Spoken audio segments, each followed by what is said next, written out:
სინოპტიკოსები აჭარაში ამინდის გაუარესებას პროგნოზირებენ. მოსალოდნელია წვიმა მაღალ მთაში თოვლი, რაც მათი მტკიცებით ჩრდილო-დასავლეთიდან ცივი ჰაერის მასების შემოჭრას უკავშირდება. ხვალდღისით ტემპერატურა +12 გრადუსამდე დაიკლებს. სინოპტიკოსების ცნობით მოსალოდნელ წვიმებთან დაკავშირებით შესაძლოა მოიმატოს წყლის დონე მდინარეებში. ამინდის გაუარესების გამო ბათუმის იახტ-კლუბი და გადაუდებელი სიტუაციების მართვის სააგენტო საგანგებო რეჟიმში მუშაობს.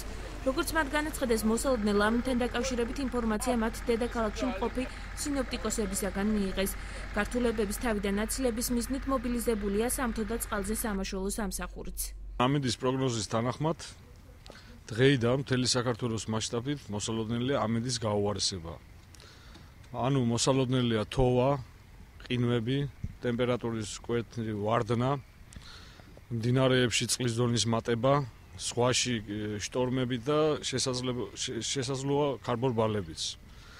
ამასთან დაკავშირებით გადასული ვართ საგანგებო მუშაობის რეჟიმში, სააგენტოს მთელი შემადგენლობა. აჭარის მასშტაბით მუშაობს 6 ბრიგადა.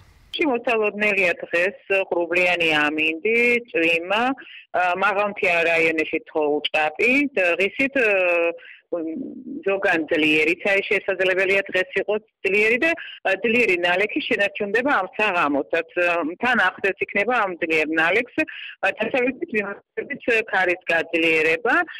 ჰაერის ტემპერატურის კლება მოსალოდნელი ხვალ დღისით და ამიტომ მთაგორიან რაიონებში წვიმა თოვშიც შესაძლებელია რომ გადავიდეს.